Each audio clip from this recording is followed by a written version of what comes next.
an honor and pleasure to be here, so thanks to the organizers. And this, I think, is the last session of the day, so you guys made it. I was asked to talk about the stroke management update. I cannot talk about emergency room management or acute management of stroke without talking about this landmark study. You all know this. This is the NINDS trial of showing TPA given intravenously as compared to the placebo. People do better. They do better 90 days later. That's why we do this, and it is now standard of care. You really don't need consent to give TPA these days because it's been proven, it's been shown. The problem with TPA, though,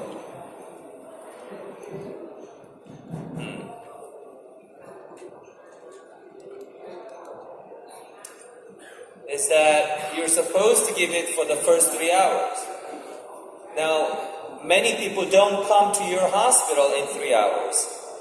And we started to wonder, is there anything magical about 3 hours? Can the benefit go beyond? Everyone was thinking that, and this was shown in ECAS 3, that if you show up later than 3 hours, but less than 4.5, you give IVTPA, you can benefit from it. Now, this wasn't done for everybody, though. The ECAS 3, if you practice this medicine strictly based on the data, you're not supposed to give it to anybody between 3 to 4.5. Why? Because the data, the study, specifically excluded those who are older than 80. They specifically excluded big stroke, NIH stroke scale of 25 or hypodensity greater than 1/3 of MCA, and those who take blood thinners regardless of INR, and those who have diabetes and prior history of stroke. You don't give TPA IV up to 4.5 hours. Now, this is not the criteria for the first 3 hours. You need to understand the ECAS 3. Clot formation is seen in this electronic microscopic view of how tightly fibrin to fibrin cross-linkages looks like.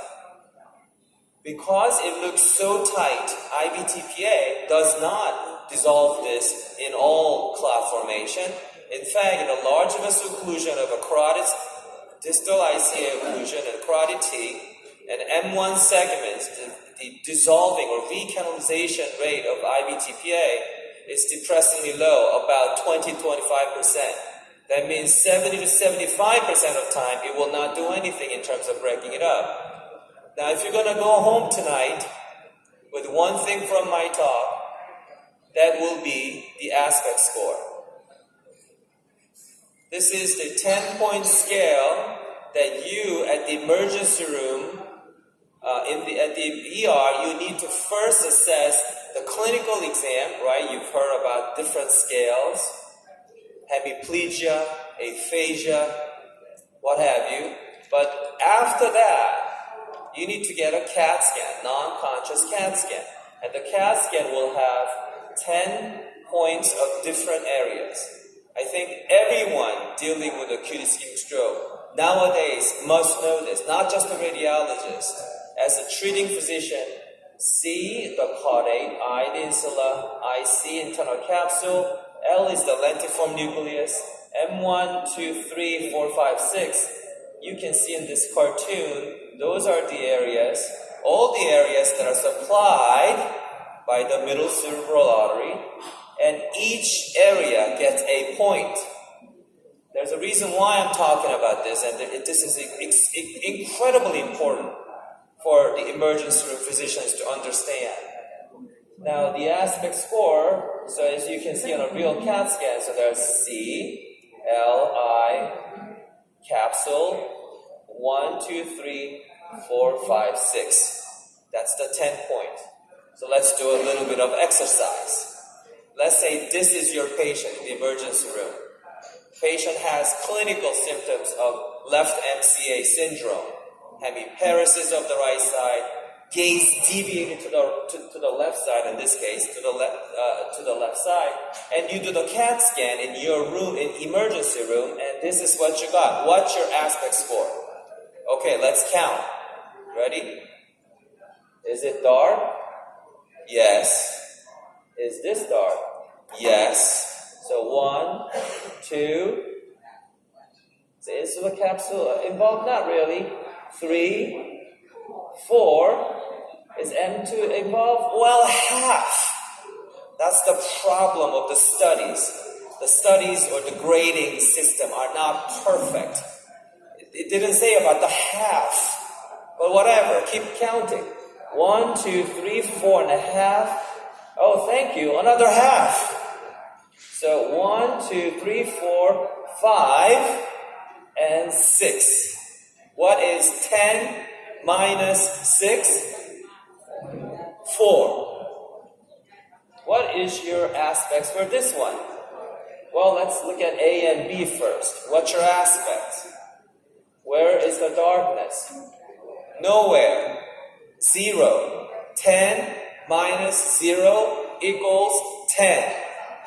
Okay, let's look at C and D. Make believe this is a real patient. Okay, let's start counting. 1, 2, 3, 4, 5, 6, 6 and a half. So what's 10 minus 6? 4. There's a reason why I'm talking about this, and there's a reason why we're doing this exercise. Very, very important. You've heard about the collateralization, the collaterals, the poor man's perfusion scan from earlier speaker. And this basically shows you, see how there's occlusion there? Is there LVO, large vessel occlusion? Yes. How does a collateral look? Looks okay, because you see the vessels. Here, you see kind of it, but not really. And here, you see no collaterals. This is an important additional information. You've heard that the trials have shown if you do a thrombectomy, people do better. Yes. But now we need to talk about up to how many hours and when do you need the perfusion scan. Let's talk about it. If you look at all 5 intra-arterial trials that came out within the past few years, they've initiated the therapy up to 6 hours for Mr. Clean, 12 hours for Escape, 6 hours for Extend IA, 6 hours for Swift Prime, and 8 hours for Revascat. Take a look at the imaging criteria. If you look at the imaging criteria, the Mr. Clean did not use perfusion scan at all. No CTP, no MRI, just CT, CTA, aspects, LVO, go. If you look at Escape, they use the aspects, that's CAT scan. If you look at Extend IA, they use the perfusion scan, CT perfusion scan, or MR perfusion scan. If you look at Swift Prime, they just looked at CAT scan for the most part, and sometimes MRI. If you look at the Revascat, only aspects, which is just a CAT scan, no perfusion scan. So this is important later on within the next 5 minutes. Keep this in mind. Then you've also heard from the prior speaker about Dr. Goyal's meta-analysis. He decided to put all these trials together. Therefore, you would have a much higher number of N, so 634 thrombectomy and 653 who did not get thrombectomy, and showed that the better outcome was seen with thrombectomy. The number needed to treat, you've heard it, it's 2.6 or 2-ish, and outcome is better. Even if you're older than 80, even if you do it after 5 hours-ish has passed, and mortality and ICH as complications were about the same, so people just do better. The meta-analysis showed it didn't matter with age, It didn't really matter with aspects as long as it's greater than 6 of aspects. It also didn't matter where as long as it was LVO, large vessel occlusion. So if you're dealing with a carotid T and M1, you mechanically thrombectomize, people do better. So basically, in this cartoon paradigm, you can see the new era, and I hope everyone practices this way. Patient, see this guy? He's just waking up. Remember, 50 to 65% of all these extended window patients were waking up. So in the past, we couldn't treat them because, waking up means they went to sleep the night before. That means 6, 7, 8, 9, 10 hours, depending on how many hours you sleep, of the onset. But now, if you wake up, if your patient comes to you, say, this patient just woke up, and you have no idea when the onset is, now you can actually look at the patient by saying, okay, you've got a large stroke, and what is the aspects? Aspects greater than 6. What is the NIH stroke scale? NIH stroke scale greater than 6. And if there's an LVO, yes or no. If there's an LVO, then you go. If it's greater than 6 hours, then you may need perfusion scan. You've heard Dawn in the diffuse trial from the prior speaker, so I'll skip through this. Bottom line is that Dawn and diffuse 3 extended the windows beyond 6-ish hour window, which was the only limitation, which was the maximum hours of the intervention. Up until Dawn and diffuse 3 were conducted, I would only do the thrombectomy up to 6 hours. But these 2 trials show that you can do all the way out to 24 hours if you select the right patient. The bottom line is that selecting the right patient means you want to do the thrombectomy 6 to 24 hours if there's a big mismatch.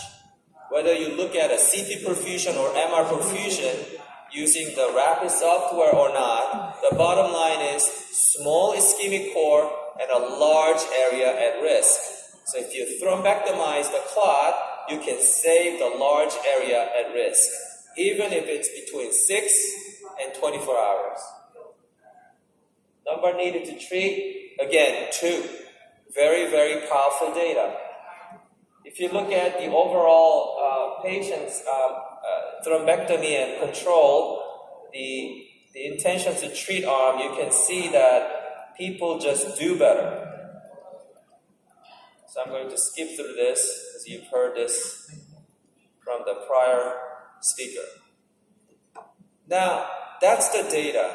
And then there's a great deal of confusion. So I receive stroke patients from the entire state of New Jersey. 50, 60, 70 hospitals. And I get a phone call from the emergency room physician saying, hey, Dr. Lee, we got a stroke patient. Okay? Well, he's got a big stroke. Okay? And the CT perfusion, I'm struggling with the CT perfusion. I'm not sure what it is and how to do it. And these radiologists, they're not here. The CT perfusion. Dr. Lee, CT perfusion. No, you don't need CT perfusion. Not it's within the first 6 hours. I want to make this crystal clear. You hear so many different data and people get confused all the time. So let's take a look at American Heart Association guideline. This is worth reading it together. Believe me, it's worthwhile. So let's read it together. Patients should receive thrombectomy if they have the following criteria. Number 1, pre-stroke MRS of 0 to 2. They need to be normal at baseline. 2, M1 or carotid T, LVO. 3, adults. We have no proof that this helps pediatric population. Quite frankly, I think it'll help them too, but it just hasn't been done. NIH stroke scale of 6 or greater. It needs to be a big stroke. Aspects greater than 6. Remember the aspect exercise we just did? Greater than 6 or higher. And the treatment can be initiated within 6 hours of symptom onset. Where does it say CT perfusion there? It does not. Does it say perfusion? No, it does not. So the first 6 hours, you need to understand adult patient, big stroke, aspects greater than 6, NIH stroke scale greater than 6. Okay? Then you do thrombectomy.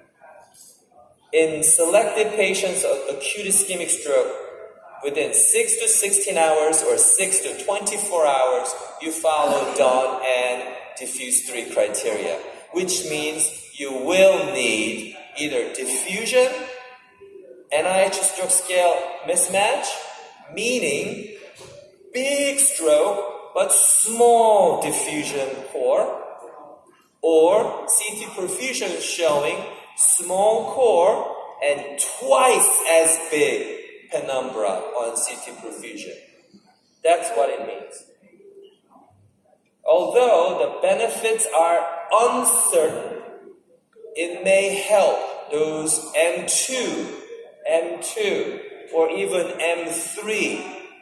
Benefits are unclear because we need a larger data. We only have anecdotal data for M2 and M3, the distal class. This will be proven, in my opinion, just a matter of time. Okay.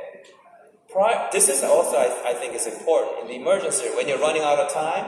Prior to this is AHA guideline. Prior to initiation of TPA IV, in most patients, a non-contrast CAT scan is all you need. Exam, CT, that's it for IV TPA. On INR, PT, PTT, and platelets, you don't even need that. You don't need to wait for it. We did in 1995, December. Back then, we had to wait for it. But nowadays, it's 1995. How many years ago is that? Medicines change. We advance the science. You don't really need any of that if you do not have any clinical suspicion of coagulopathy.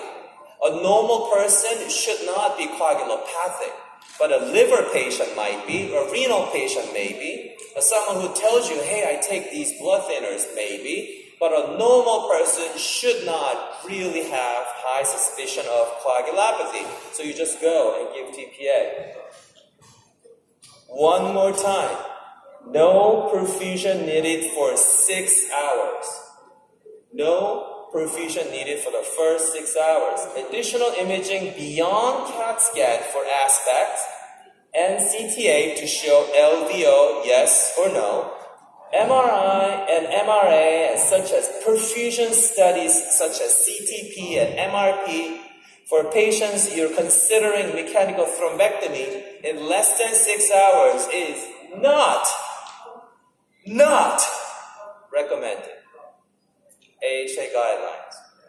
Cannot stress this enough. So do not be confused about the complexity of, the Tmax of 6 seconds. Diffuse 3 was 1.8. Was it 1.7? The ratio between core and penumbra, was it 1 to 1.5? Dr. Lee, CT perfusion. Radiologists, where are they? No, you don't need that. Not for the first 6 hours.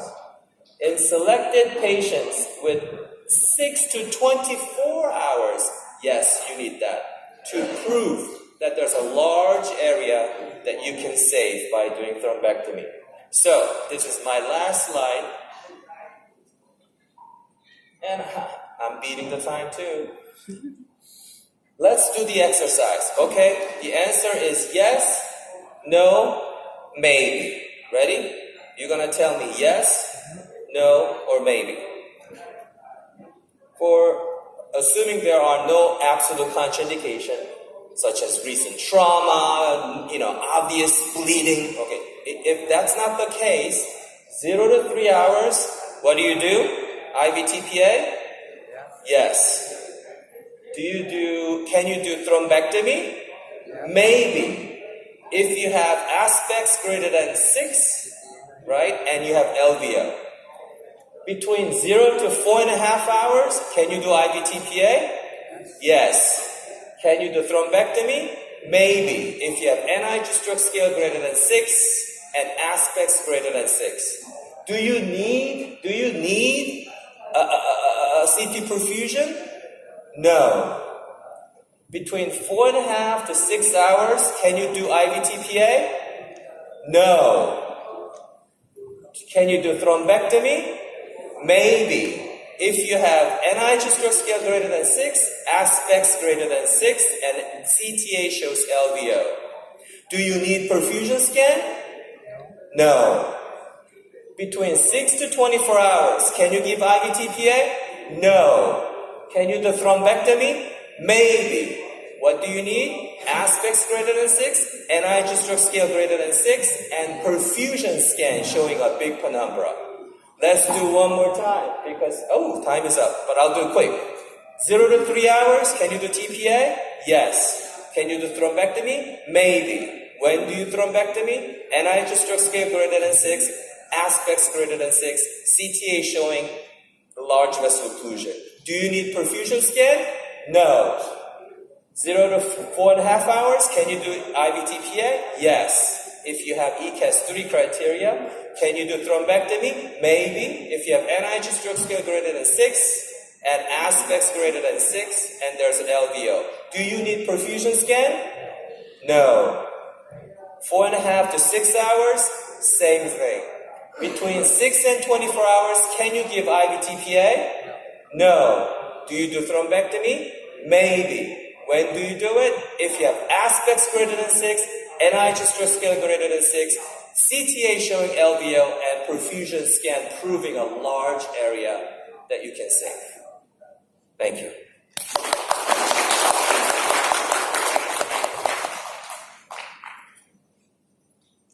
Thank you for your very exciting presentation.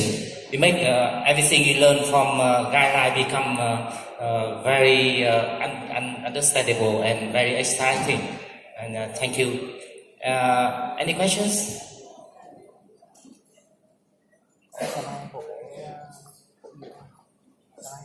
Yes, maybe. I'll just become a little bit tired. If make everything already clear, so if no questions, so on behalf of our I would like to give you a certificate and a small